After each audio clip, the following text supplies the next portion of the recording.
Salut, tu es sur Des Rives Douces. Aujourd'hui, je vais te parler de la Vipassana, de ce qu'elle est vraiment, au-delà de ce qu'on en dit habituellement. C'est une question qui mérite qu'on s'y arrête sans se presser, parce que ce qu'elle touche va bien plus loin que la méditation. Ce que je vais explorer avec toi, c'est une façon de percevoir la réalité, et pourquoi cette façon-là dérange autant qu'elle libère.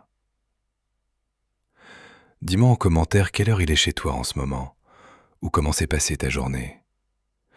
Les gens qui écrivent là sont souvent d'une profondeur rare, et je lis vraiment ce qu'ils laissent.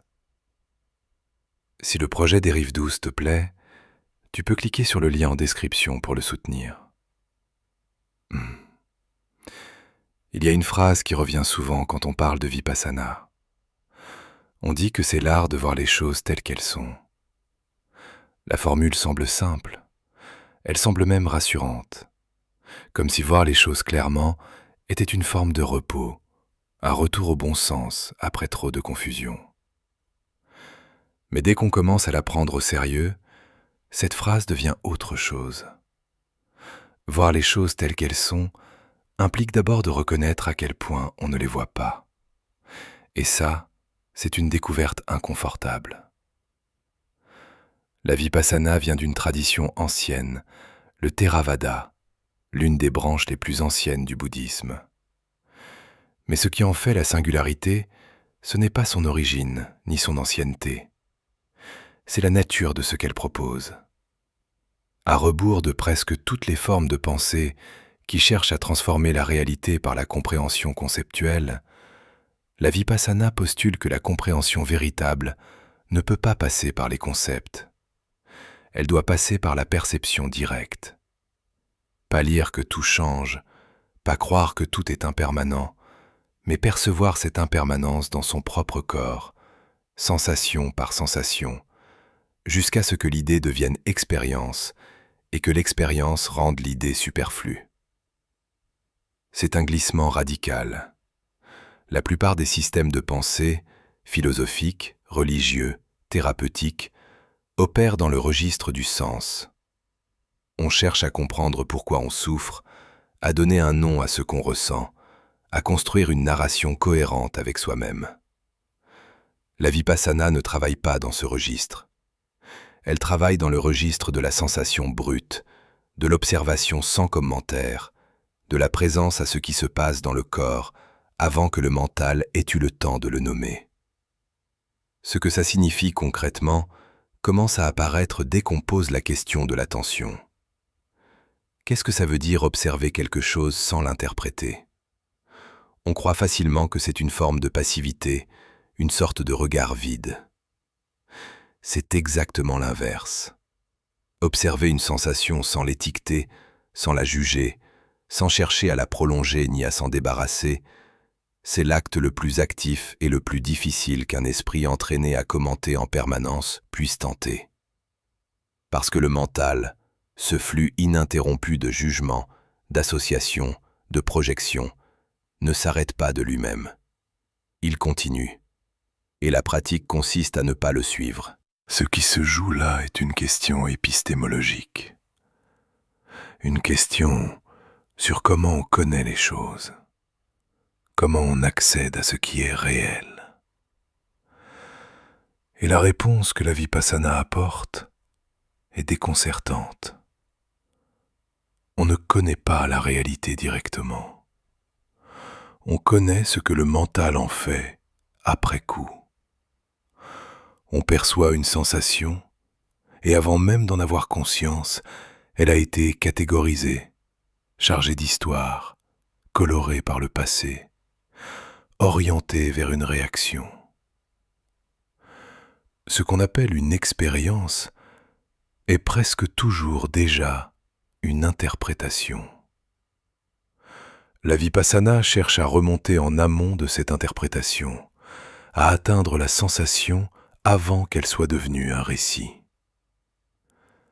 La macro-boucle que cet épisode va tenir tout du long est précisément là. La Vipassana promet de te montrer la réalité telle qu'elle est. Mais la réalité telle qu'elle est inclut quelque chose que l'esprit passe sa vie entière à éviter de voir: sa propre instabilité, l'absence de socle fixe, la dissolution constante de ce qu'il prenait pour acquis. Ce n'est donc pas une promesse de paix, c'est une proposition de clarté. Et la clarté, selon ce que tu regardes, peut être aussi déstabilisante qu'une tempête. La méditation, dans l'imaginaire commun, repose sur une hypothèse implicite. On suppose qu'il s'agit d'une technique parmi d'autres, un outil de gestion du stress, une méthode pour calmer le mental, une pratique de bien-être qu'on ajoute à sa semaine, comme on ajoute du sport ou de la lecture. Cette hypothèse est parfaitement compréhensible. Elle correspond à la façon dont la vipassana est présentée dans la plupart des contextes où elle circule aujourd'hui. Et elle est fondamentalement insuffisante pour décrire ce qu'elle fait réellement.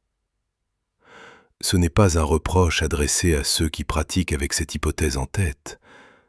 C'est un constat sur la nature de la pratique elle-même. La vipassana n'est pas une technique de relaxation ayant des effets secondaires philosophiques. Elle est, dans son architecture même, une épistémologie, un système de connaissance directe de la réalité. La différence n'est pas de degré, elle est de nature. Une technique s'applique à quelque chose. On l'utilise pour obtenir un résultat. Elle est au service d'un but qu'on a défini avant de commencer.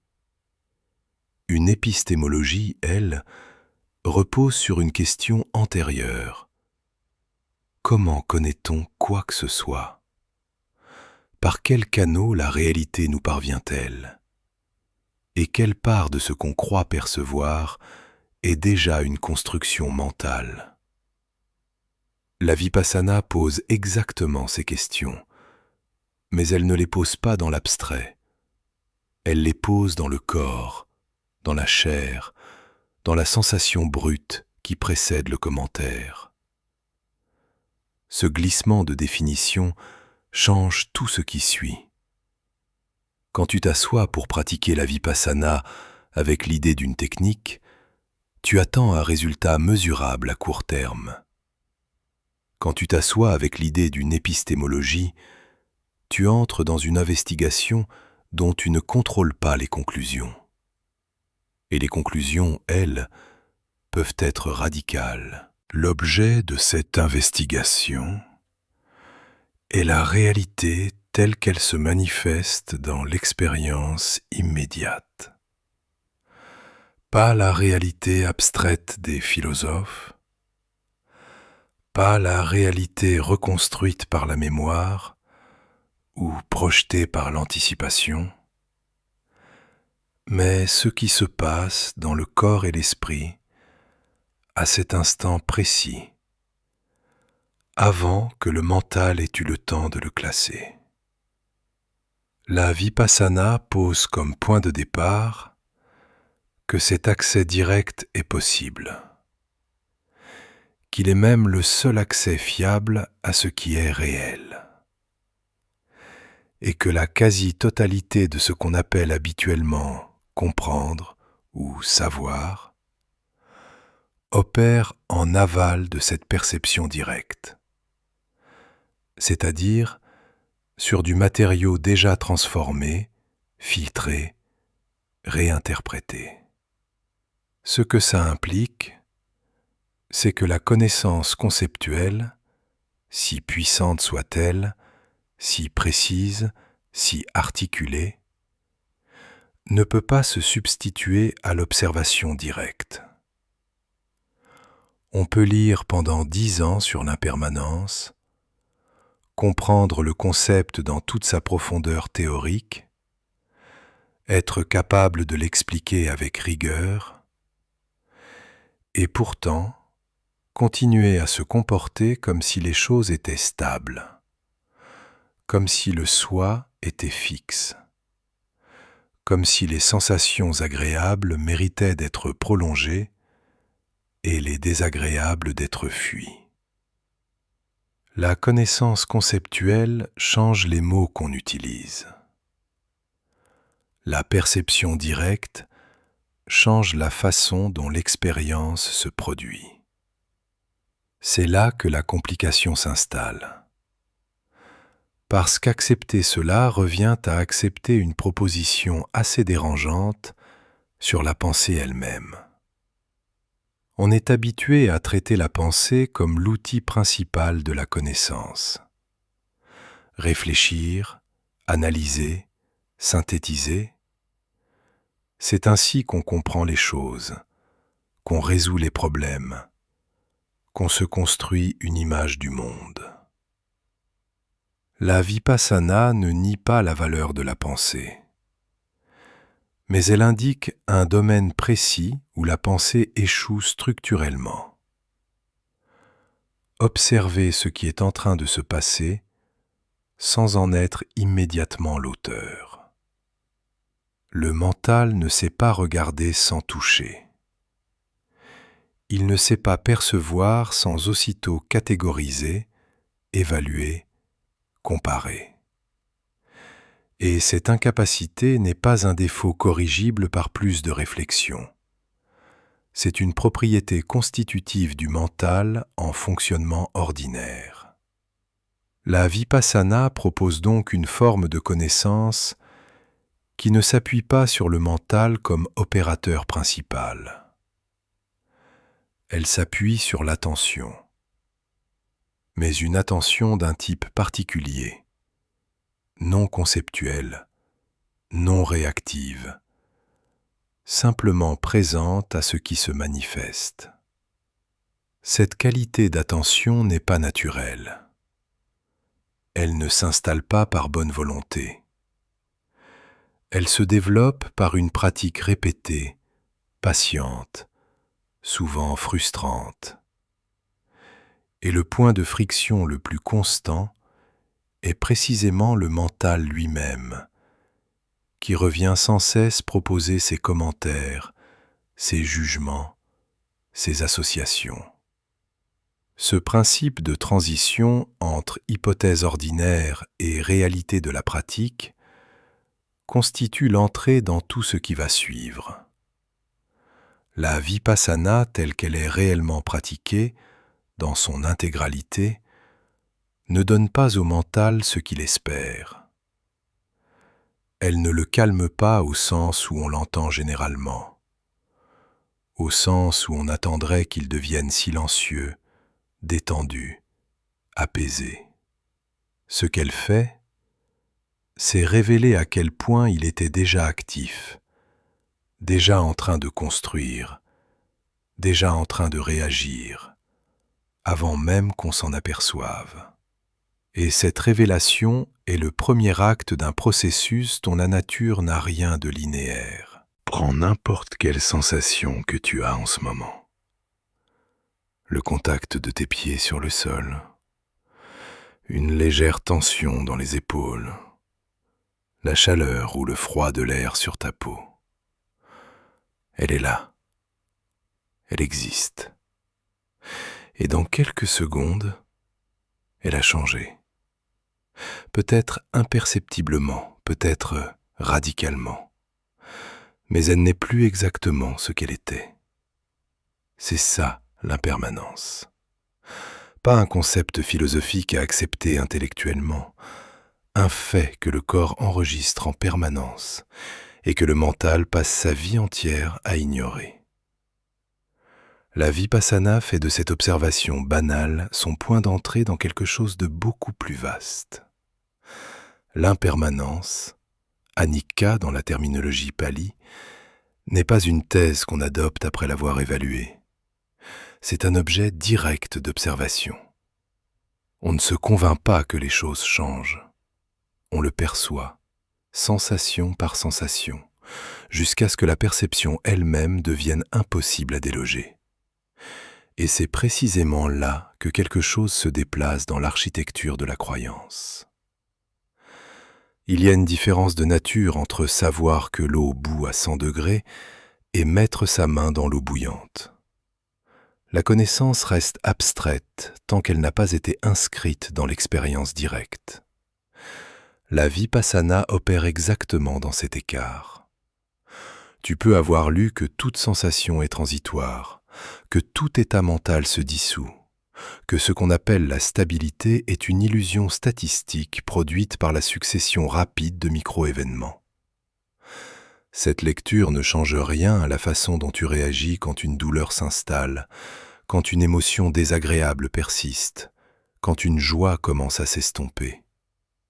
La réaction reste la même parce que la croyance profonde, celle qui gouverne le comportement, non pas celle qu'on affiche, n'a pas été touchée.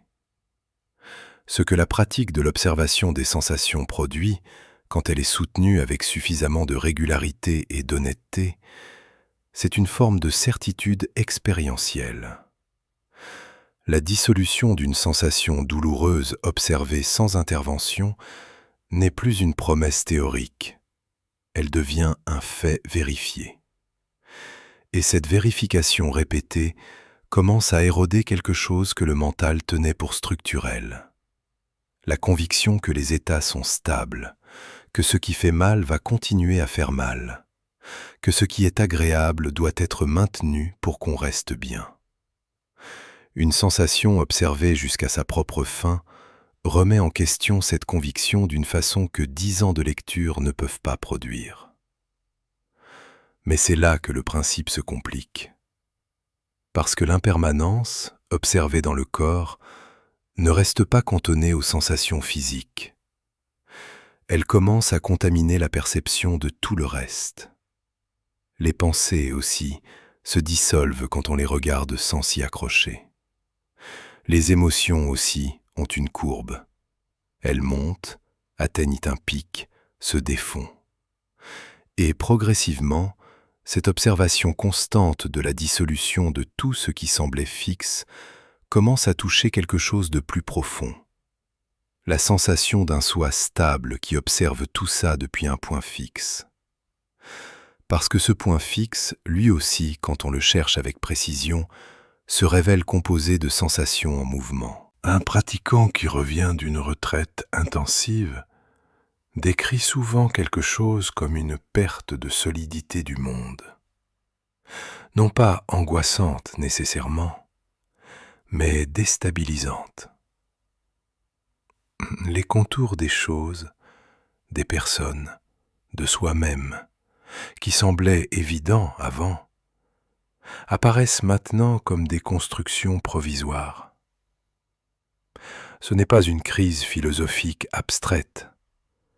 C'est la conséquence directe d'avoir observé l'impermanence assez longtemps pour que ce soit réel. Et c'est là que le principe atteint sa limite. L'impermanence observée dans le corps est accessible à quiconque développe l'attention nécessaire. Elle n'exige pas de croyance préalable, pas d'adhésion à une doctrine. Elle se vérifie dans l'expérience. Mais la généralisation de cette observation, la conclusion que tout est impermanent, que le soi est une construction, que l'identité narrative est une fiction fonctionnelle, elle ne peut pas être simplement observée. Elle demande un saut interprétatif. Et ce saut, certains pratiquants le font, d'autres non. Certains observent la dissolution de leurs sensations et en tirent une légèreté nouvelle. D'autres observent la même chose et se retrouvent face à quelque chose qui ressemble à du vide. Pas de la paix, pas de la clarté, mais une absence de sol familier. Ce que ça signifie pour la pratique, c'est que l'observation de l'impermanence ne garantit pas un effet prévisible. Elle expose à quelque chose de réel, et ce que chacun fait de cette exposition dépend d'une quantité de facteurs que la pratique elle-même ne contrôle pas. la stabilité psychologique qu'on apporte sur le coussin, la qualité de l'accompagnement, le cadre dans lequel on pratique, tout cela influe sur ce que la perception directe de l'impermanence produit quand elle commence à être vraiment réelle. Ce n'est pas un argument contre la pratique, c'est une précision sur sa nature. Voir les choses telles qu'elles sont est une invitation ouverte. Et ce qu'on voit en la prenant au sérieux n'est pas entièrement prévisible d'avance. L'attention nue. Observer sans étiqueter, sans juger, sans chercher à prolonger ou à abréger ce qu'on perçoit, est la compétence centrale de la vipassana. Centrale et radicalement contre-intuitive. Parce que l'esprit humain, dans son fonctionnement ordinaire, ne sait pas simplement observer. Il sait catégoriser, évaluer, nommer. Il sait comparer ce qui arrive à ce qui est arrivé avant, anticiper ce qui va suivre, formuler une réponse. Tout ça se produit en une fraction de seconde, avant même qu'on en soit conscient. Et c'est précisément ce mouvement automatique que la pratique cherche à interrompre, non pas par la force, mais par la précision de l'attention. Ce que ça veut dire concrètement, c'est qu'observer une douleur dans le genou sans la nommer douleur exige un effort que la plupart des gens n'auraient pas soupçonné nécessaire. Le nom arrive immédiatement. Et avec le nom arrive la catégorie. Et avec la catégorie arrive la réponse automatique. Bouger, fuir, résister, analyser pourquoi ça fait mal, se demander combien de temps ça va durer. L'étiquette ne décrit pas la sensation, elle la remplace. Et la remplacer, c'est cesser de la voir. L'attention nue demande de revenir en amont du nom, de rester dans la texture brute de la perception, la pression, la chaleur, le picotement, la pulsation, sans laisser le mental construire au-dessus. C'est une opération qui va à l'encontre de tout ce que l'esprit a appris à faire depuis l'enfance. Nommer, c'est contrôler. Catégoriser, c'est savoir comment réagir. L'esprit s'est organisé autour de cette mécanique parce qu'elle est fonctionnelle dans la plupart des situations. Mais dans la pratique de la vipassana, cette mécanique est précisément ce qui empêche de voir. Suspendre le commentaire n'est pas se vider l'esprit. C'est maintenir une présence active à ce qui se manifeste, sans en être aussitôt l'auteur. Cette distinction est importante. L'esprit vide n'est pas l'objectif, et d'ailleurs, l'esprit vide est une promesse que la pratique ne fait pas. Ce qu'elle propose, c'est un espace entre la sensation et la réaction. Un espace infime au départ, presque imperceptible. Et c'est dans cet espace que quelque chose commence à changer. Ce changement touche à l'identité narrative. Parce que ce qui commente tout en permanence, ce qui étiquette, juge, compare, anticipe, c'est précisément ce qu'on appelle habituellement « soi ». Cette voix intérieure qui dit « ça j'aime » ou « ça je n'aime pas », « ça je reconnais » ou « ça je ne comprends pas ». Elle donne l'impression d'être le centre stable à partir duquel tout est observé. Et la vipassana révèle, lentement, que ce centre n'est pas stable, qu'il est lui-même composé d'une série de réactions rapides, de micro-commentaires, de réflexes cognitifs qui se succèdent sans interruption. Ce qu'on prenait pour l'observateur est lui-même un flux. Suspendre cette voix, même brièvement, produit quelque chose d'inconfortable. La plupart des gens qui s'y confrontent pour la première fois décrivent un sentiment proche du vertige, non pas physique, mais épistémique. Si ce n'est pas moi qui commente, qui observe. La question semble simple. Elle est en réalité l'une des plus déstabilisantes que la pratique puisse poser, et elle ne se pose pas dans l'abstrait. Elle se pose dans le corps, pendant qu'on est assis immobile, à essayer de regarder une sensation sans immédiatement lui donner un sens. Là réside la contre-intuitivité structurelle de l'attention nue. L'esprit a appris que comprendre, c'est nommer, que percevoir sans nommer, c'est ne pas savoir. Et voilà que la pratique affirme l'inverse, que nommer, dans certains cas, c'est précisément ce qui fait obstacle à la perception réelle. Ce renversement n'est pas facile à accepter intellectuellement, mais c'est encore moins facile à vivre dans la pratique elle-même, où chaque sensation qui arrive sans étiquette ressemble à un sol qui manque sous les pieds. La difficulté n'est pas psychologique dans le sens où on l'entend d'ordinaire. Elle n'est pas liée à un traumatisme particulier ou à une fragilité individuelle. Elle est structurelle. Elle tient à la façon dont le mental humain est constitué, et cette constitution ne change pas parce qu'on a compris qu'il faudrait la changer. La compréhension intellectuelle de l'attention nue ne produit pas l'attention nue. Elle en indique seulement la direction.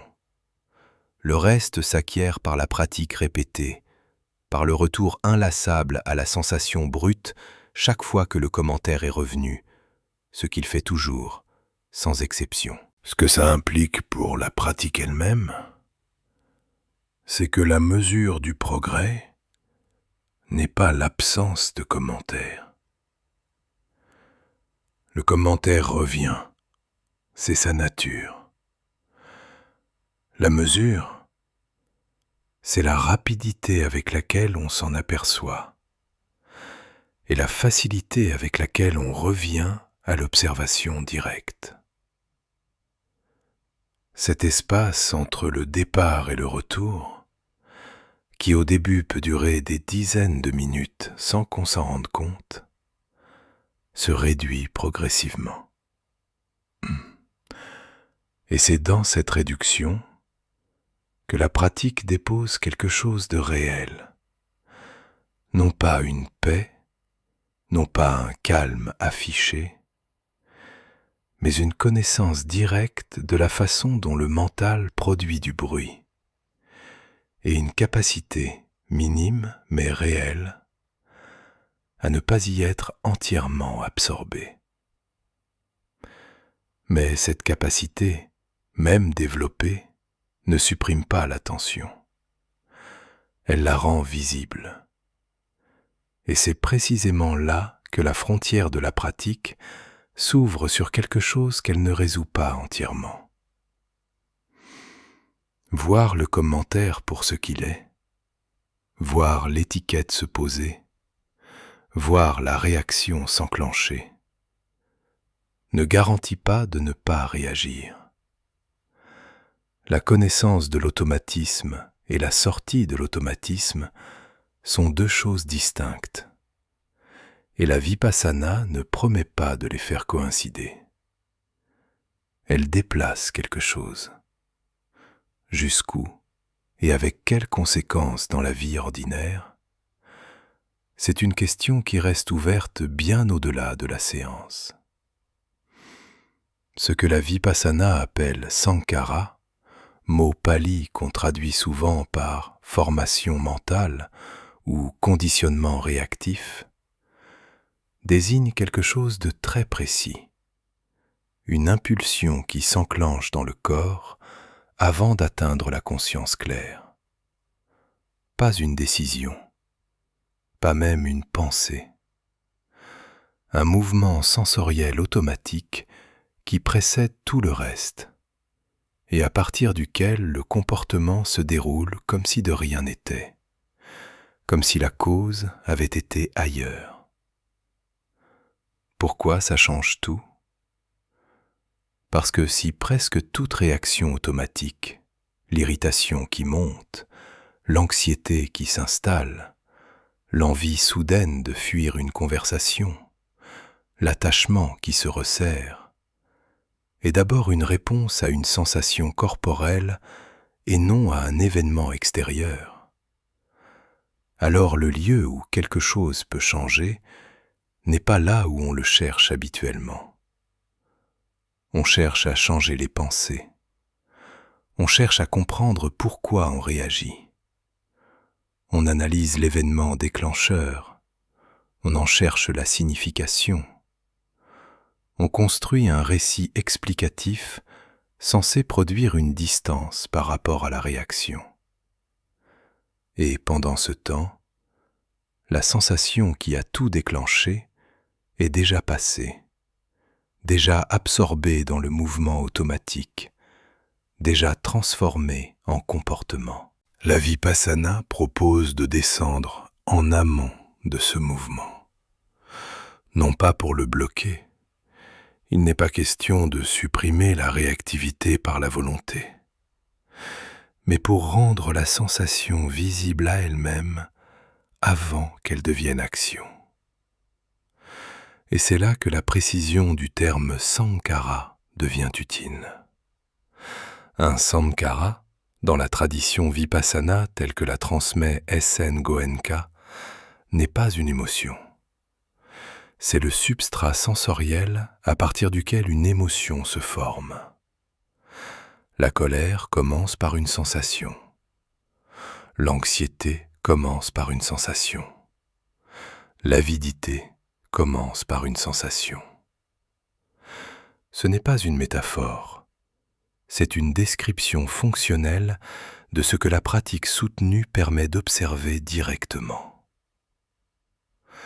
Quand tu passes plusieurs jours à observer le corps avec une attention suffisamment fine, quelque chose commence à se révéler dans la mécanique des réactions. Un stimulus arrive, un son, une pensée, une douleur physique, et avant que la réponse consciente se formule, il y a un micro-mouvement sensoriel, une contraction, une chaleur, une vibration, une résistance. Ce micro-mouvement est normalement invisible. Il est trop rapide, trop habituel, trop proche de la réaction pour qu'on le distingue d'elle. Mais dans l'espace d'attention que la pratique construit, il commence à être perceptible. Et cette perceptibilité est une rupture dans l'automatisme. Ce que ça implique pour la souffrance ordinaire, c'est une relecture radicale. Pas de ce qu'on ressent. La souffrance est réelle, l'anxiété est réelle, la douleur émotionnelle est réelle. Mais de là où elle s'origine, et surtout de là où elle peut être rencontrée autrement. Une grande partie de ce qu'on appelle souffrance psychologique est un sankhara non interrompu. La sensation s'est enclenchée, le comportement automatique l'a suivi, et le récit cognitif a ensuite justifié l'ensemble comme si c'était une réponse rationnelle à une situation extérieure. La Vipassana montre que l'enchaînement est souvent dans l'autre sens. La réaction précède le récit, et le récit arrive après pour la légitimer. Quelqu'un qui découvre, après une semaine de retraite, que ce qui semblait être de la colère contre une personne spécifique est aussi, peut-être d'abord, une sensation de brûlure dans la poitrine et une constriction dans la gorge, se retrouve devant quelque chose de déstabilisant. La colère n'est pas moins réelle, Mais la situer dans le corps, la voir comme un processus sensoriel avant qu'elle soit une émotion nommée, change la relation qu'on entretient avec elle.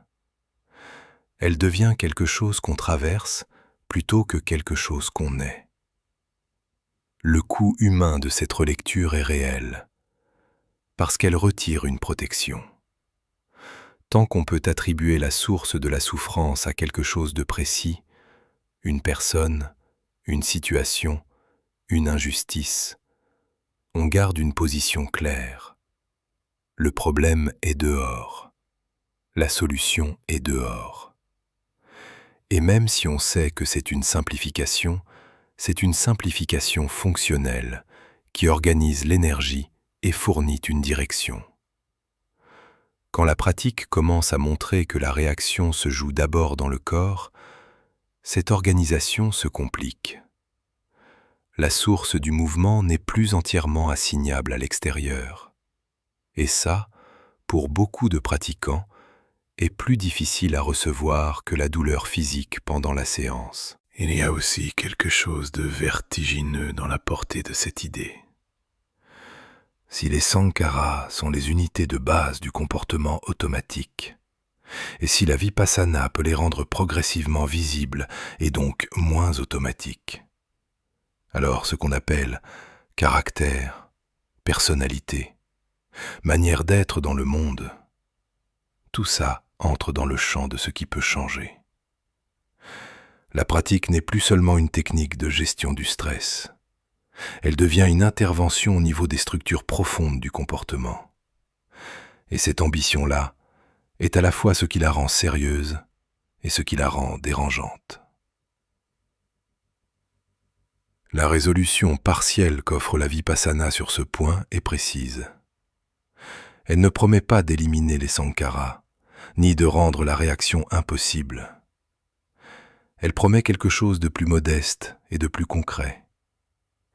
Élargir l'espace entre la sensation et le comportement. Cet espace, même infime, est suffisant pour que quelque chose de différent soit possible. Pas toujours, pas de façon prévisible, mais réellement. Et cet espace ne se construit pas par la compréhension intellectuelle du mécanisme. On peut avoir tout lu sur les sankharas et réagir exactement comme avant. Il se construit par l'observation répétée, dans le corps, de ce mouvement précis, jusqu'à ce qu'il soit réel dans l'expérience et non plus seulement dans la connaissance. Ce qui reste ouvert, et ça ne se referme pas facilement, c'est la question de ce que cet espace change réellement dans une vie entière d'automatismes accumulés. La douleur pendant la séance de vipassana n'est pas un accident de parcours. Elle n'est pas un signe que quelque chose se passe mal, qu'il faut ajuster sa posture, qu'on a mal préparé son corps ou mal choisi son coussin. Elle est précisément là où se joue l'essentiel. C'est le paradoxe central de la pratique, et il mérite d'être regardé sans détour. Voilà ce qui se produit. Tu t'assis, tu commences à observer, et au bout d'un certain temps, qui peut être 20 minutes, qui peut être moins, quelque chose dans le genou, dans le dos, dans les hanches, devient impossible à ignorer. Une brûlure, une pression, une douleur sourde qui monte progressivement et qui, au bout d'un moment, occupe tout l'espace de la conscience. Et l'impulsion est immédiate, totale, absolument logique. Bouger, se soulager, faire cesser ça. Cette impulsion est le sankhara dans son état le plus pur et le plus lisible. Ce n'est pas une réaction à une idée, ni à une émotion complexe, ni à une situation sociale difficile à déchiffrer.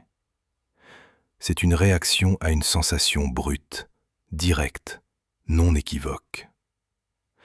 Et c'est précisément pour cette raison qu'elle est un laboratoire. Parce que dans la vie ordinaire, Les sankharas sont emmêlés avec des histoires, des personnes, des contextes, des justifications. Ici, sur le coussin, la mécanique est nue. La sensation est là. L'impulsion de fuir est là. Et entre les deux, il n'y a rien d'autre que la qualité de l'attention. Ce que la pratique demande à ce moment précis est d'une simplicité dérangeante. Observer la douleur sans y réagir.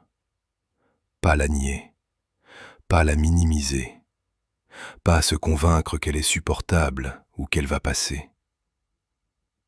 Observer avec la même qualité d'attention qu'on accorderait à n'importe quelle autre sensation, neutre ou agréable. La sentir dans sa texture exacte, dans sa localisation précise, dans ses variations de seconde en seconde. Restez là. Ce que ça révèle est structurel. Quand l'attention parvient à tenir sur la douleur sans se contracter, quelque chose dans la douleur elle-même commence à changer. Elle ne disparaît pas nécessairement, parfois si, parfois non. Mais elle se défragmente. Ce qui semblait être une masse solide et homogène, un bloc de souffrance uniforme, se révèle être une succession de sensations distinctes qui apparaissent et disparaissent à une vitesse que l'esprit ordinaire n'avait pas perçue. La brûlure n'est pas continue, elle pulse, elle se déplace, elle a des bords, et ces bords changent. Ce déplacement de la perception est précisément ce que la vipassana cherche à produire, non pas à propos de la douleur physique pour elle-même, mais à travers elle, comme révélateur. Parce que si la douleur qu'on prenait pour un bloc fixe est en réalité un processus dynamique, alors la même logique s'applique à tout ce qu'on tient habituellement pour solide. Une peur, un attachement, une identité, une certitude sur soi. La douleur est le cas d'école le plus brutal, le plus efficace, le moins ambigu. Elle rend visible ce que les sensations plus subtiles dissimulent. Le paradoxe se reformule alors avec une précision plus grande. Ce qu'on voulait fuir pour préserver l'intégrité de la séance était exactement le contenu le plus instructif de cette séance. La fuite ne protège pas la pratique, elle la vide. Et l'observation de la douleur sans réaction ne transforme pas la séance en exercice masochiste. Elle en révèle la logique profonde. Apprendre à ne pas être gouverné par l'urgence d'une sensation, quelle que soit cette sensation. Mais il y a une complication réelle ici, qu'il serait inexact d'ignorer. Observer la douleur sans réagir ne signifie pas observer la douleur jusqu'à l'épuisement ou jusqu'à la blessure physique. La tradition vipassana telle que S.N. Goenka la transmet distingue explicitement entre la douleur qu'on observe et la douleur à laquelle on cède immédiatement par réflexe. L'une est un outil, l'autre est simplement une douleur. La différence tient à la qualité de l'attention qu'on lui apporte, et cette différence, au début de la pratique, n'est pas toujours facile à sentir. Ce qui rend le paradoxe véritablement paradoxal, c'est qu'il ne peut pas être résolu de l'extérieur. On peut le comprendre intellectuellement, trouver la logique cohérente, admettre que l'argument tient. Mais comprendre le paradoxe et le traverser dans le corps sont deux choses entièrement différentes. Le moment où la douleur monte et où l'impulsion de bouger devient quasi physiquement irrésistible, tout ce qu'on a compris reste là, disponible, et n'empêche pas l'impulsion. La compréhension ne traverse pas le mécanisme.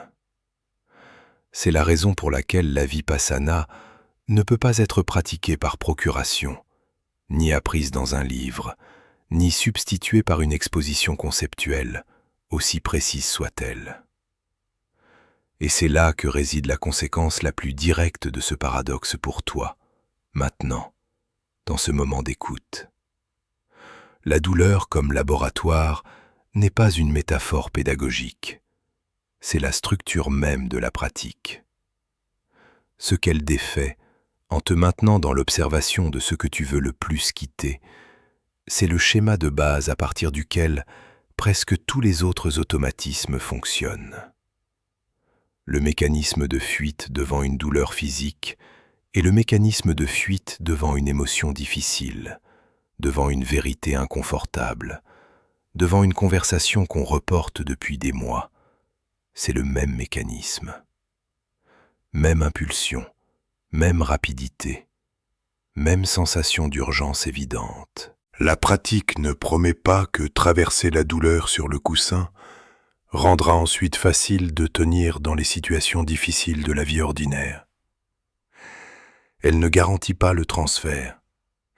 Ce qu'elle fait, c'est rendre le mécanisme de fuite visible à lui-même, dans un contexte où la fuite est réelle et l'enjeu est réduit au minimum. Ce que tu fais avec cette visibilité, une fois sorti de la salle de méditation, reste entièrement ouvert. On amène sur le coussin quelque chose de précis, une histoire de soi, une continuité, le sentiment d'être la même personne qui s'est levée ce matin, qui a vécu hier, qui se souvient d'il y a 10 ans. Cette continuité n'est pas une abstraction, elle est ressentie comme réelle, comme évidente, comme le fond stable sur lequel tout le reste repose. Et c'est exactement ce fond-là que la pratique commence, méthodiquement, à désassembler. Le mot « désassembler » est choisi avec soin. Il ne s'agit pas de destruction, ni d'une dissolution mystique dans laquelle le soi disparaîtrait pour laisser place à autre chose de plus lumineux. Le processus est bien plus sobre et bien plus déstabilisant que ça. Ce qui se produit, c'est que la pratique soutenue révèle le soi tel qu'il fonctionne réellement. Non pas comme un objet stable doté de contours fixes, mais comme une activité en cours, une reconstruction permanente à partir de matériaux sensoriels qui ne cessent de changer. Voici ce que ça signifie concrètement. Quand tu observes le corps avec une attention suffisamment continue, tu commences à percevoir que ce qu'on appelle « soi » est d'abord une collection de sensations. Une tension dans la nuque, un poids dans la poitrine, une légèreté dans les bras après une heure de pratique. Ces sensations ne constituent pas une identité, elles précèdent l'identité. Elles sont les données brutes à partir desquelles l'esprit construit, seconde après seconde, le récit d'une personne cohérente avec un passé, un caractère, des préférences. Ce récit est réel, mais il arrive après.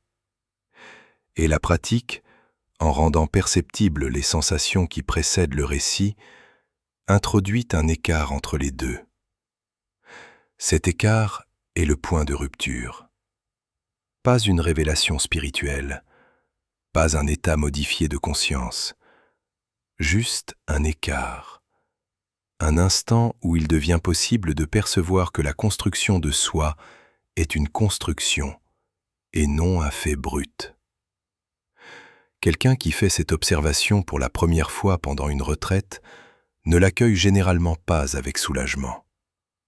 Ce qui se produit est souvent l'inverse, une forme de vertige, parfois d'inquiétude, parfois de résistance active. Parce que si le soi est une construction, qu'est-ce qui reste? La question ne se pose pas abstraitement, elle se pose dans le corps, avec tout le poids d'une instabilité réelle. La tradition Vipassana, telle que S.N. Goenka la transmet, ne promet pas de réponse confortable à cette question. Elle affirme quelque chose de plus radical. que ce qu'on prenait pour la solidité du soi était précisément la source d'une grande partie de la souffrance.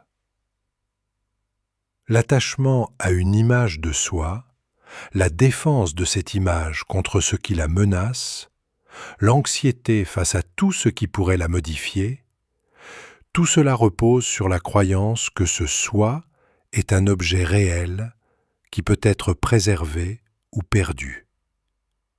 Quand la pratique commence à montrer que cet objet est une activité plutôt qu'une chose, l'attachement ne disparaît pas immédiatement, mais sa logique commence à se fragiliser. Ce n'est pas un mouvement doux. La résistance est réelle et elle est intelligente. Le soi que la pratique commence à désassembler est aussi le même soi qui pratique. C'est lui qui observe, c'est lui qui maintient l'attention. C'est lui qui décide de continuer à s'asseoir plutôt que de se lever. Et voilà où la pratique atteint une tension difficile à résoudre par la seule logique. L'outil et le terrain d'investigation sont la même chose. L'observateur et l'observé se recoupent.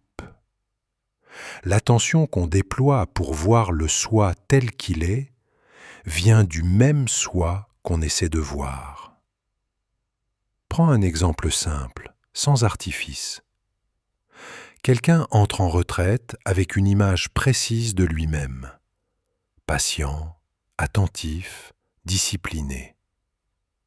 Au bout de 2 jours, cette image est mise à l'épreuve. L'impatience surgit, l'attention se disperse, la discipline cède au bout d'1 heure au lieu de tenir 3. Et la réaction immédiate n'est pas l'observation, c'est la défense.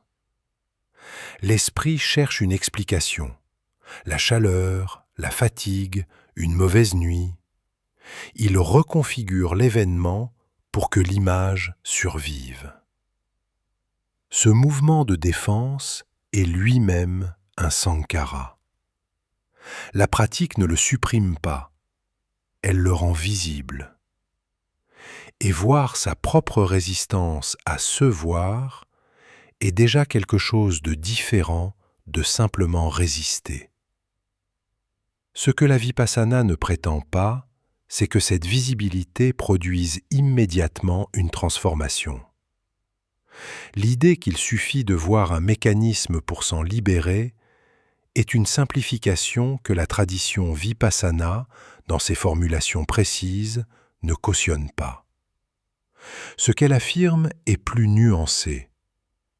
La visibilité répétée, accumulée sur la durée, crée les conditions dans lesquelles le mécanisme peut changer. Mais le changement n'est pas automatique, il n'est pas linéaire, et il n'arrive pas au moment où on le voit. Il arrive, s'il arrive, bien après, de façon souvent imperceptible de l'intérieur. Ce qui rend cette partie de la pratique particulièrement difficile à recevoir, c'est qu'elle ne propose rien à la place de ce qu'elle défait. La plupart des approches de transformation personnelle substituent quelque chose à ce qu'elles suppriment. Une meilleure image de soi, un soi plus authentique, un soi plus libéré. La vipassana ne fait pas cette substitution. Elle désassemble sans remplacer. Ce qu'elle offre, si on peut appeler ça une offre, c'est la possibilité de fonctionner sans avoir besoin que le soi soit ce qu'il prétendit être. Moins d'énergie dépensée à maintenir une image, moins d'anxiété devant ce qui pourrait la modifier. Mais ce n'est pas présenté comme un gain, c'est présenté comme une conséquence de voir plus clairement. Et c'est là que la pratique laisse quelque chose d'ouvert, quelque chose qui ne se referme pas au sortir de la salle. Si le soi qu'on amène sur le coussin est désassemblé par la pratique, Qu'est-ce qu'on emporte avec soi en se levant? La question n'est pas rhétorique. Elle est précisément ce qui attend le pratiquant à la fin de chaque séance et à plus grande échelle, à la fin de chaque retraite. Ce qu'on appelle retour à la vie ordinaire est aussi le moment où le soi se reconstruit, avec les mêmes matériaux ou différemment. Et la pratique ne détermine pas lequel. L'équanimité est l'un des mots les plus utilisés dans les contextes de méditation et l'un des plus mal compris. On l'entend dans les retraites, on le lit dans les descriptions de la pratique vipassana, on le retrouve comme promesse implicite derrière beaucoup d'approches contemplatives contemporaines. Et presque systématiquement, il glisse vers quelque chose qu'il ne désigne pas, une forme de distance affective, un recul cool par rapport à ce qui se passe, une sorte d'imperméabilité aux événements, comme si ressentir moins était le signe qu'on avance. Ce glissement n'est pas anodin. Il a des conséquences pratiques réelles, et il concerne directement ce qu'on attend de la pratique. La tradition vipassana, telle que S.N. Goenka la formule, est précise sur ce point. L'équanimité, en pali upeka, n'est pas une réduction de la capacité à ressentir. Elle ne désigne pas un état dans lequel les sensations deviennent moins intenses, les émotions moins présentes, les événements moins pesants. Elle désigne quelque chose de structurellement différent. La capacité à ressentir pleinement, dans toute l'intensité du ressenti, sans que ce ressenti devienne la commande de la réaction. Ce n'est pas une muraille entre soi et le monde. C'est une modification de la relation entre la sensation et ce qu'elle déclenche. Deux conséquences peuvent découler de cette pratique, et elles pointent dans des directions opposées. La première, quelqu'un qui développe une véritable équanimité au sens vipassana du terme devient plus sensible, dans le sens littéral du mot. Moins de couches de défense entre lui et ce qu'il perçoit. Moins d'automatismes qui filtrent l'expérience avant qu'elle soit pleinement reçue. La douleur est perçue comme douleur, la joie comme joie, sans que l'esprit n'ait déjà engagé la manœuvre de protection avant même que le ressenti soit arrivé à conscience. La deuxième conséquence, elle, ressemble superficiellement à la première, mais va exactement en sens inverse. Quelqu'un qui pratique en confondant équanimité et indifférence apprend progressivement à s'anesthésier, à ne plus être touché, à traiter l'observation comme une distance, et appelle ça de la sagesse. La tension entre ces deux trajectoires est réelle, et elle traverse la pratique de façon souterraine, parce qu'elles peuvent produire des comportements extérieurement similaires. Quelqu'un qui ressent pleinement, mais sans être gouverné par le ressenti, et quelqu'un qui a simplement appris à ne plus ressentir aussi fort, dans la vie ordinaire, sur le coussin, dans une conversation difficile, peuvent donner l'impression d'être au même endroit. Le calme apparent se ressemble. Ce qui diffère, c'est ce qui se passe en dessous. La question que ça pose est difficile, parce qu'elle ne peut pas être tranchée de l'extérieur. Tu peux observer quelqu'un pendant une retraite et ne pas savoir sur quelle trajectoire il se trouve. Et dans bien des cas, la personne elle-même ne le sait pas non plus. Du moins, pas au début. Parce que l'anesthésie progressive peut être vécue comme un progrès. La diminution de l'intensité émotionnelle ressemble, de l'intérieur, à une forme de paix. Elle ressemble à ce qu'on espérait obtenir. Et la confusion est d'autant plus difficile à détecter qu'elle arrive lentement, par accumulation. Ce que la tradition Vipassana propose pour distinguer les deux n'est pas une règle simple à appliquer, mais une vérification dans le corps. L'équanimité authentique, dans la description de Goenka, coexiste avec une conscience aiguë de ce qui se passe. Les sensations sont claires, présentes, perceptibles dans leur texture. Ce n'est pas leur intensité qui diminue, c'est la traction qu'elles exercent sur le comportement. L'indifférence, elle, s'accompagne d'un émoussement de la perception elle-même. Le champ sensoriel se réduit. Ce qu'on appelle calme est en réalité une forme d'absence. Et cette absence a un coût, même si elle est confortable sur le moment. Le coût humain de cette confusion mérite d'être nommé directement.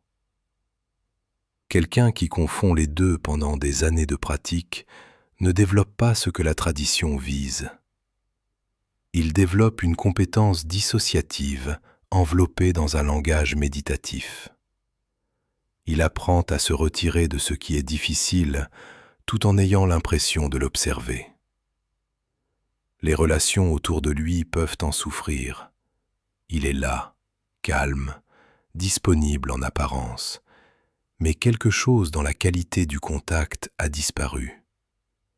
Il répond sans être vraiment présent.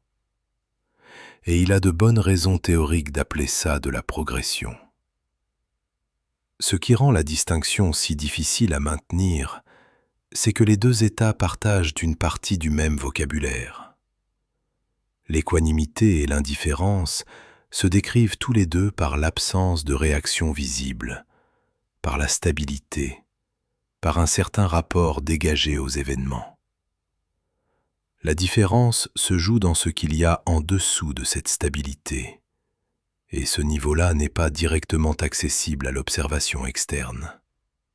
Il l'est, en partie, à l'observation interne, mais seulement à condition que cette observation interne ne soit pas elle-même filtrée par le même mécanisme d'anesthésie qu'on cherche à examiner.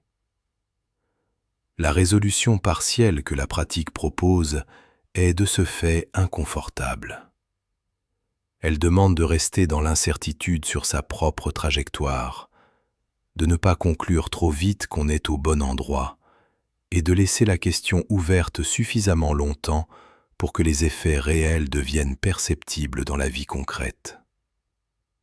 Dans la qualité de l'attention qu'on porte à quelqu'un de proche, dans la capacité à rester dans une conversation difficile sans se retirer derrière un calme de façade, dans la présence ou l'absence d'une certaine vivacité dans ce qu'on perçoit. Ce que la Vipassana affirme, au fond, c'est que l'équanimité véritable est une forme d'intensification de la vie, pas de son atténuation. Que voir les choses telles qu'elles sont, le mantra de la pratique, exige d'abord de ne rien filtrer. Et que toute technique qui conduit à percevoir moins n'est pas une progression vers la clarté, mais un mouvement en sens inverse. Cette affirmation laisse quelque chose de non résolu dans l'air. Comment savoir, de l'intérieur, si on perçoit moins ou si on réagit moins? La distinction est réelle. Et elle reste, pour la plupart des pratiquants, un travail de longue durée, sans garantie de verdict clair. La vipassana promet quelque chose d'immense. Pas seulement un état méditatif accessible à certains moments, pas seulement une réduction du stress mesurable sur quelques semaines. Elle promet une transformation du caractère, durable, profonde, structurelle. Une modification de la façon dont un être humain se rapporte à l'expérience, non pas pendant la pratique, mais pendant le reste de sa vie. Cette prétention-là dépasse largement le cadre d'une technique de bien-être. Elle engage la nature même de ce qu'un être humain peut changer en lui-même et comment. Resserrons sur ce que la tradition affirme précisément. Dans la formulation de S.N. Goenka, la transformation visée n'est pas une accumulation d'états positifs. Ce n'est pas l'espoir de se sentir mieux plus souvent. Ce qui est décrit, c'est une modification du mécanisme de réaction lui-même. Le fait que l'espace entre une sensation et ce qu'elle déclenche automatiquement s'élargisse progressivement par la pratique répétée. Un irritant qui générait autrefois une réponse immédiate, défensive, souvent disproportionnée. Ce même irritant, chez un pratiquant avancé, ne commande plus la réaction de la même façon. La réaction peut toujours arriver, mais elle arrive différemment, avec moins d'automatisme, avec quelque chose qui ressemble à un espace de choix, même infime. Cet espace, les pratiquants le rapportent. Ce n'est pas une invention de la tradition. Des personnes qui ont traversé plusieurs retraites intensives décrivent réellement quelque chose de ce genre. Une situation qui, il y a 1 an, les aurait projetés dans une spirale de réponses automatiques, colère, évitement, justification, produit maintenant un mouvement différent. Ils perçoivent la sensation qui monte. Ils la reconnaissent. Et il se passe quelque chose avant la réaction habituelle. Un instant d'observation, même bref, qui modifie le déroulement. Un pratiquant raconte avoir attendu 1 heure entière dans un aéroport bondé, avec un vol retardé, sans que la tension ne l'emporte, et avoir réalisé en sortant que quelque chose avait changé sans qu'il l'ait planifié. Ce type de témoignage est informatif, mais il doit être reçu avec une précision particulière. L'écart entre la promesse et ce que les pratiquants rapportent réellement révèle quelque chose que la tradition, dans ses formulations les plus honnêtes, ne cache pas. La transformation n'est pas linéaire. Elle ne progresse pas régulièrement au fil des séances, des jours, des semaines de pratique. Elle avance, elle régresse, elle disparaît pendant des mois pour réapparaître sous une forme que le pratiquant ne reconnaît pas toujours comme étant ce qu'il cherchait.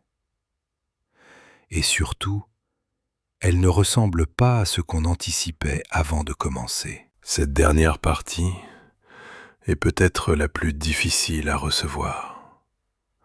On entre dans la pratique avec une image de ce que sera le soi transformé.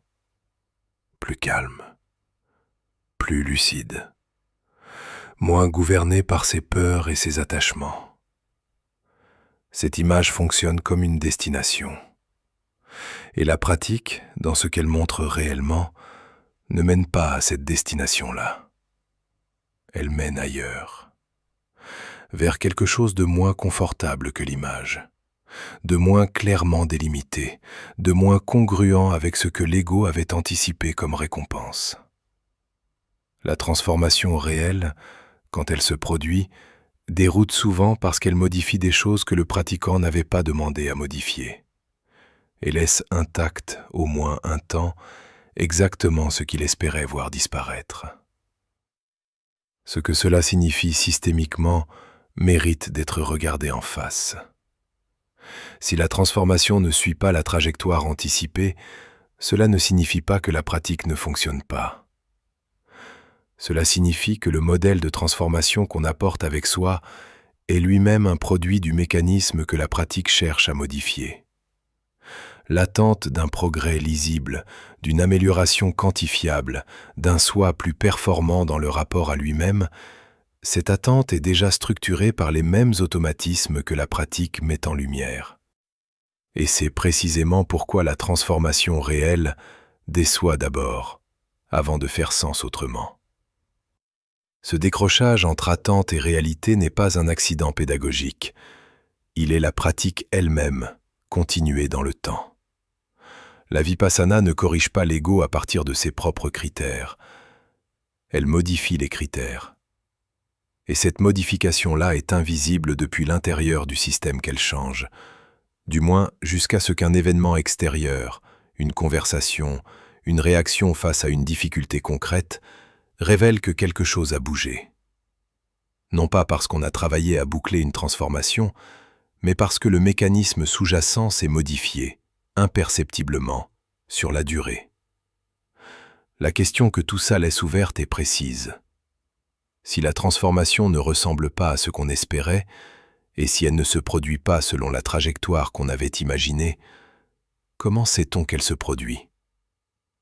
Comment distingue-t-on un changement réel dans le mécanisme de réaction d'une simple habituation à la pratique, d'une familiarisation avec le vocabulaire de la tradition, d'une façon plus sophistiquée de raconter son propre statu quo?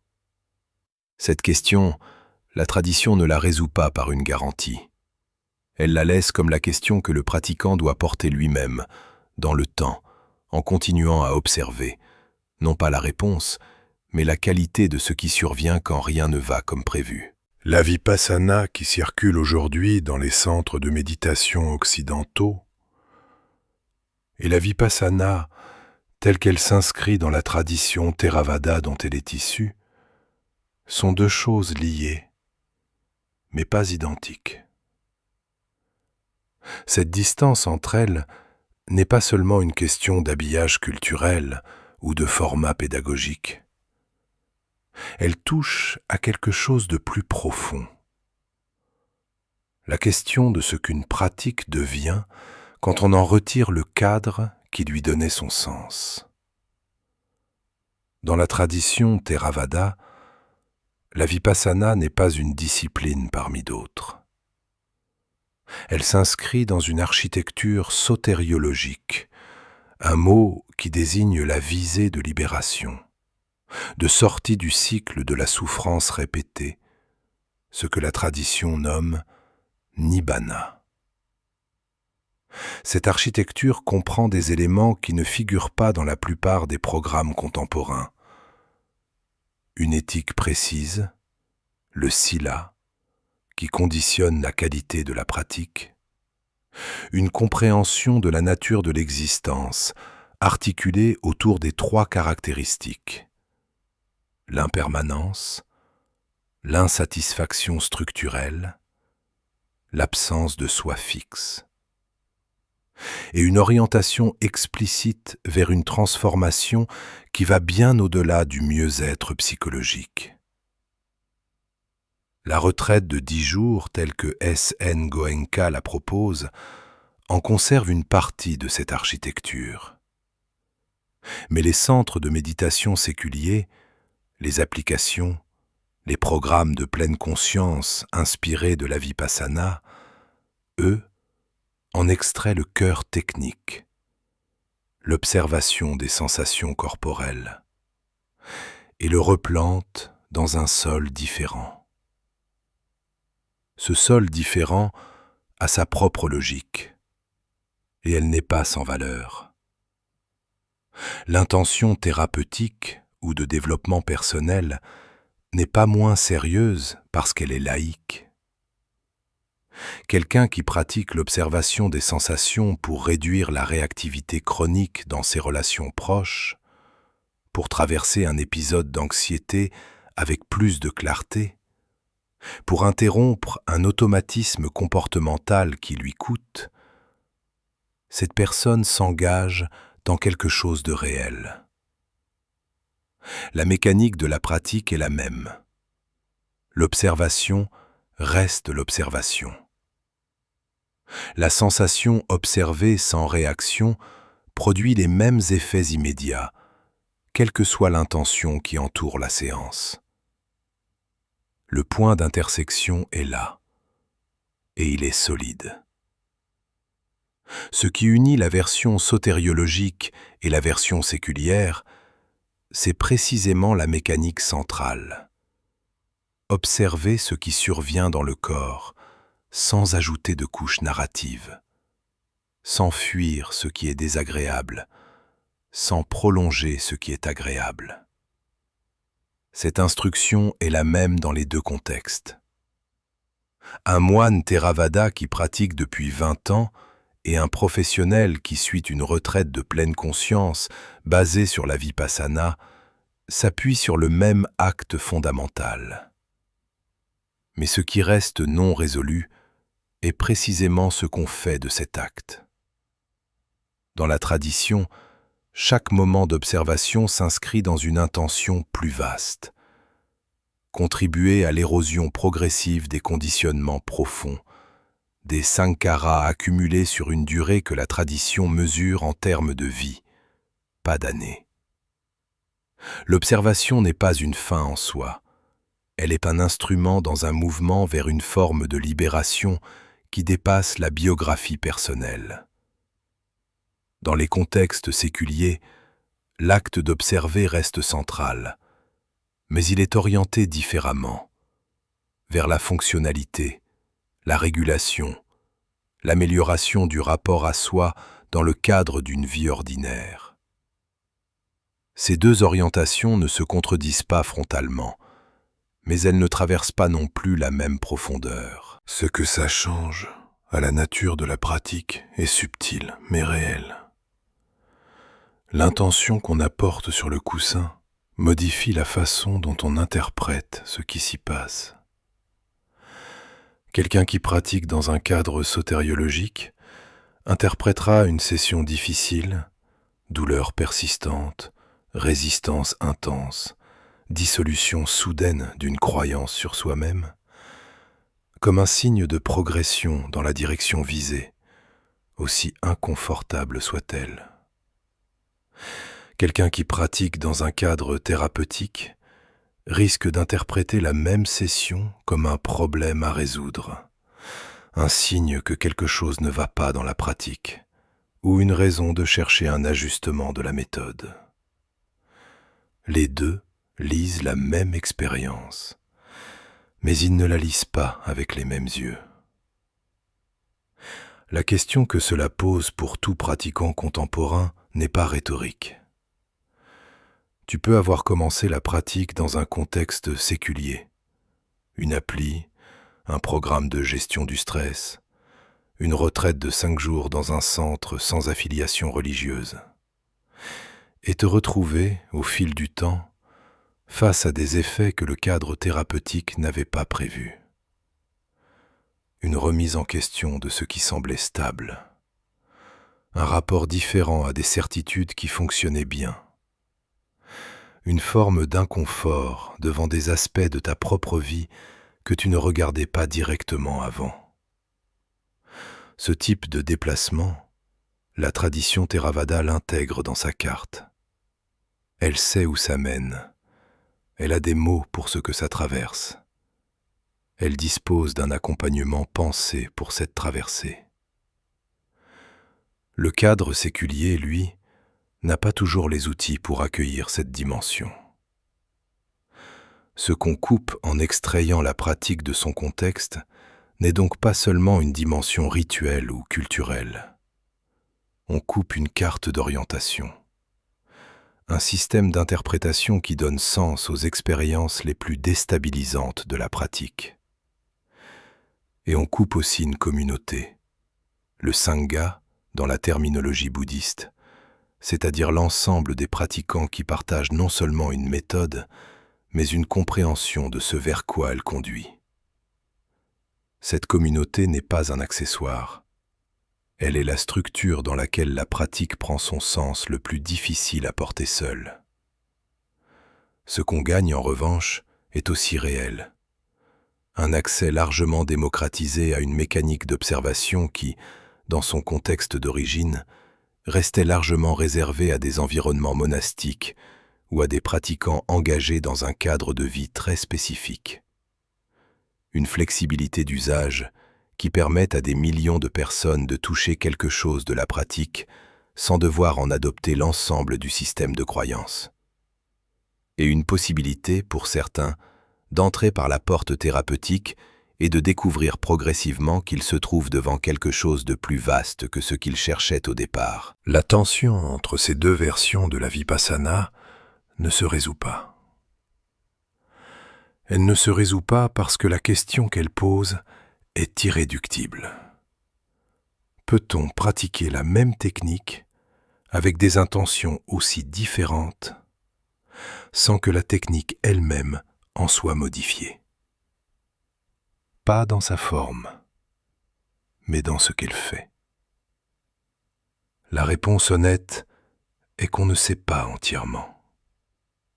La mécanique de base semble robuste indépendamment du cadre. Mais la profondeur de transformation que la tradition décrit, et qui implique une dissolution de structures identitaires que le cadre thérapeutique n'a aucune raison de viser, cette profondeur-là est peut-être indissociable de l'intention qui la soutient. Ce doute reste ouvert. Il l'est pour la tradition elle-même, dans ses représentants les plus lucides. Et il l'est pour toi, si tu pratiques, à chaque fois que tu poses la question de ce que tu es venu chercher sur le coussin. Sortir d'une retraite intensive, c'est traverser une membrane. D'un côté, 10 jours ou plus dans un silence structuré, sans téléphone, sans conversation, sans les frictions ordinaires de l'existence. Seulement la pratique, les sensations, le corps, et ce que le corps révèle quand on cesse de le distraire. De l'autre côté, le reste, la rue, les messages accumulés, les obligations, les visages des gens qu'on aime et qui n'ont pas changé, alors que quelque chose, en soi, a bougé d'une façon difficile à nommer. La plupart des pratiquants s'attendent à ce que le retour soit un prolongement naturel de ce qu'ils ont vécu. Que l'état de clarté, ou ce qui y ressemblait, se transfère dans la vie ordinaire comme on transfère un fichier d'un appareil à l'autre. Ce n'est pas ce qui se passe. Le retour est le moment où la pratique est réellement testée. Et ce moment-là ne ressemble pas à la pratique telle qu'on vient de la traverser. Ce qui change dans ce test, c'est la nature du sol. En retraite, les conditions sont conçues pour réduire les frictions externes au minimum. L'alimentation est simple. L'emploi du temps est fixe. Personne ne te demande quoi que ce soit. Le seul objet d'attention disponible est l'expérience immédiate. Dans ces conditions, l'observation sans réaction devient progressivement possible, puis moins difficile, puis presque naturelle pour certains. Mais cette relative fluidité est partiellement tributaire du contexte. La vie ordinaire n'a pas été conçue pour faciliter l'observation. Elle a été conçue, ou plutôt, elle s'est organisée spontanément, pour l'activer en permanence. Les stimuli s'y accumulent, les sollicitations se superposent, les relations portent des histoires longues et des attentes implicites. Revenir dans ce contexte avec une pratique fraîche, c'est la mettre immédiatement en prise avec ce pourquoi elle existe vraiment. Ce que certains pratiquants décrivent dans les premiers jours après la retraite, c'est une sorte d'hypersensibilité. Les sons paraissent plus forts. Les conversations semblent rapides, chargées, presque violentes dans leur rythme. Un repas dans un restaurant devient difficile à traverser calmement.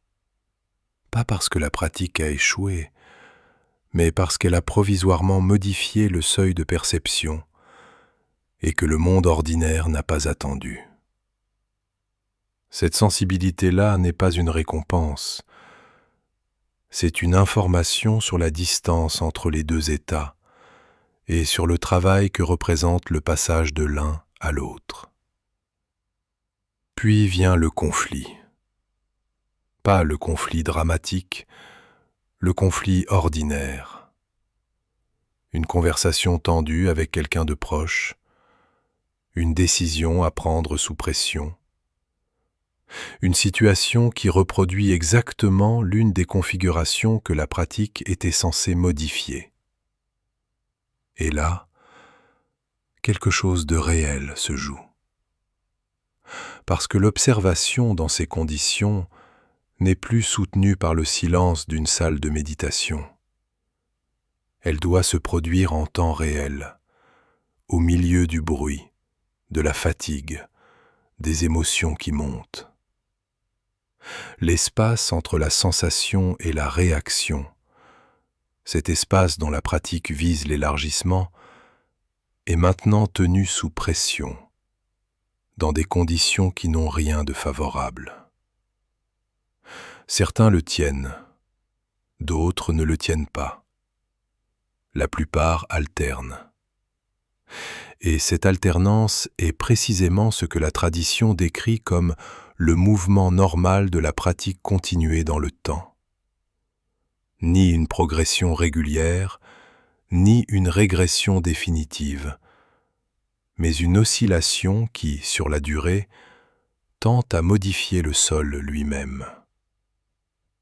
Ce que ça révèle sur la nature de la transformation est essentiel. La vipassana ne produit pas un état stable qu'on emporte avec soi comme un objet. Elle produit une modification progressive de la façon dont l'organisme réagit, et cette modification ne se voit pas de l'intérieur, en temps réel. Elle se voit après coup, dans la comparaison entre ce qu'une situation aurait déclenché un an plus tôt et ce qu'elle déclenche aujourd'hui. Elle se voit dans la modification imperceptible des réactions au fil du temps face à des configurations répétées.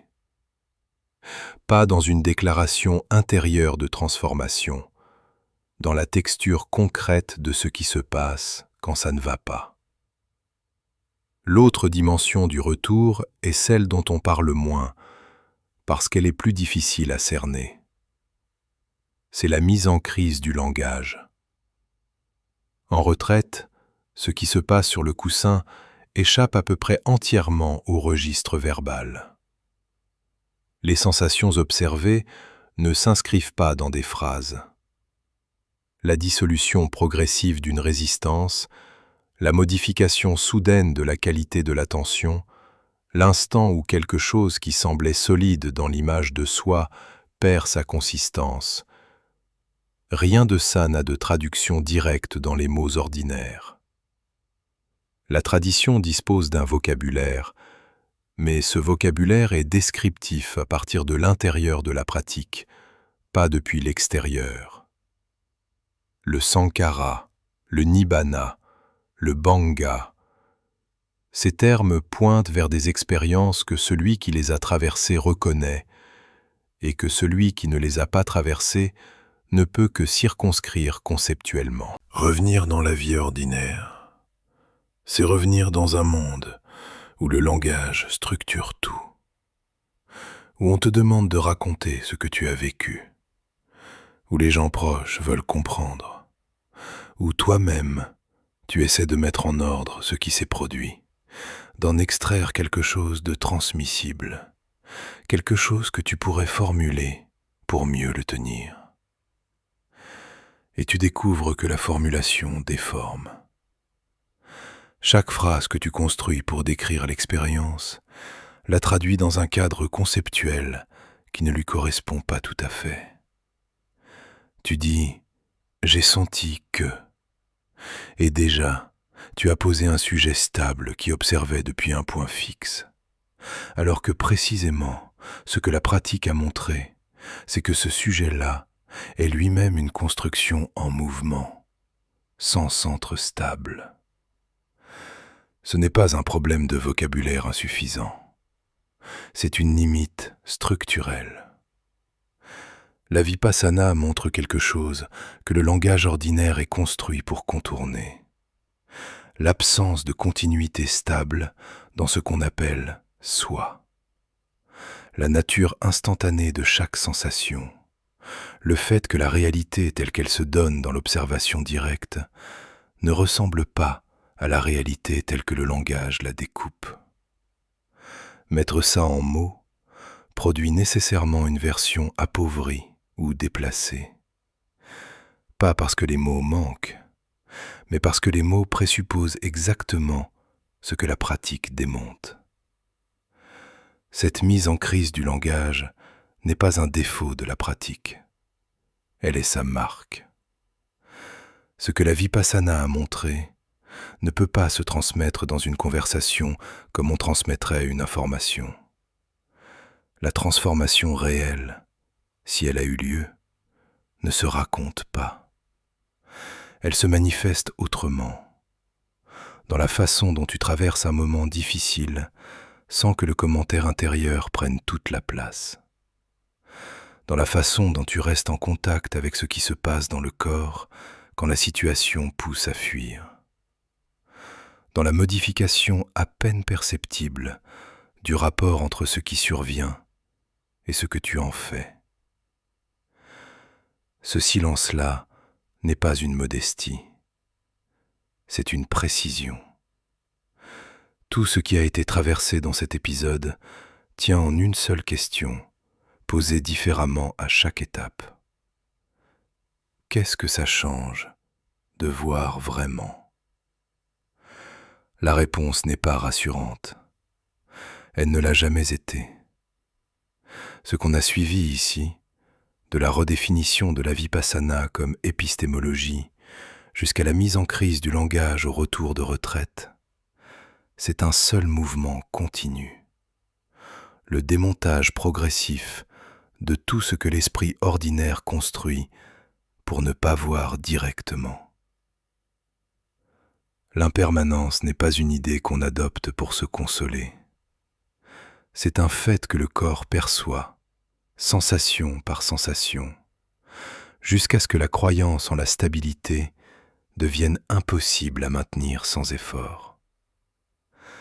L'attention nue, observée sans étiquette, sans fuite, sans prolongement, est l'acte le plus contre-intuitif qu'un être humain puisse accomplir, parce qu'il suspend l'identité narrative qui commente tout en permanence.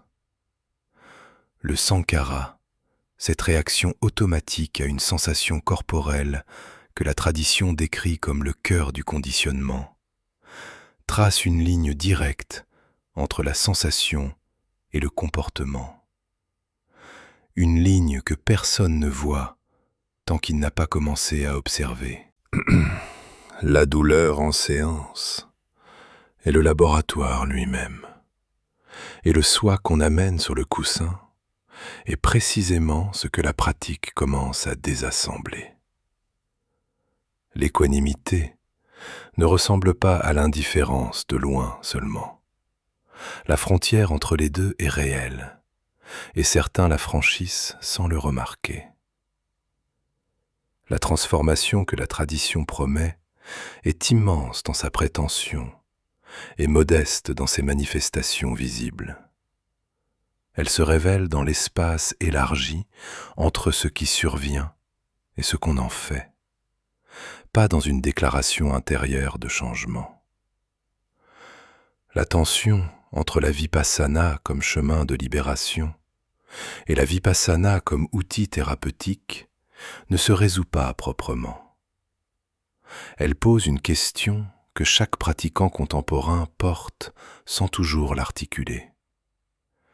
Peut-on pratiquer avec des intentions aussi différentes sans modifier ce que la pratique fait? Le retour à la vie ordinaire est le moment où tout ça se vérifie. Dans le conflit, la fatigue, la pression. Et ce que ce moment révèle ne peut pas être raconté sans être déjà légèrement faussé. Voilà ce que la macro-boucle ouverte au début conduit. La vipassana promet de te montrer la réalité. Mais voir la réalité telle qu'elle est signifie voir l'impermanence de tout ce qu'on voulait stable, l'absence de centre fixe dans ce qu'on appelait soi, la mécanique automatique de presque toutes les réactions qu'on croyait choisies. Ce n'est pas une récompense pour avoir pratiqué, c'est le contenu même de la pratique. Il y a une limite à ce que cet épisode peut faire, et elle est structurelle. Ce qui a été dit ici a été dit en mots. La vipassana montre quelque chose que le langage est construit pour contourner, et mettre ça en phrase produit nécessairement une version déplacée de l'original. Tu as entendu une description de la carte, précise autant qu'il était possible, honnête sur ses propres limites. Mais la carte n'est pas le territoire. Le territoire, lui, ne se traverse que de l'intérieur. Ce que ça signifie pour toi dépend de là où tu en es. Tu peux avoir pratiqué depuis des années et reconnaître dans ce qui a été dit des expériences que tu n'avais pas encore formulées.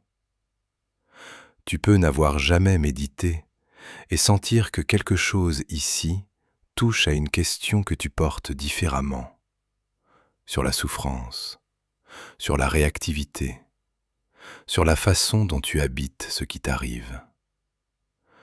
Tu peux aussi avoir l'impression que tout ceci reste abstrait, que sans traverser l'expérience directe, le propos flotte dans un registre trop lointain pour mordre sur le réel. Ces trois positions sont honnêtes, et aucune n'invalide les autres. Ce qui reste, au bout de tout ça, c'est le vertige. L'art de voir les choses telles qu'elles sont vraiment n'est pas une destination qu'on atteint et qu'on habite ensuite tranquillement. C'est un mouvement qu'on recommence, qui résiste, qui échoue, qui reprend. Chaque sensation observée sans réaction est une micro-rupture dans l'automatisme. Et l'automatisme résiste, toujours, parce qu'il a été construit sur la durée d'une vie entière, peut-être plus. La pratique ne promet pas de le dissoudre définitivement. Elle promet de le rendre visible. Et voir ce qui était invisible, même une fois, même brièvement, change quelque chose dans le rapport à ce qu'on croyait inévitable. Ce choix-là t'appartient entièrement. Bonne nuit.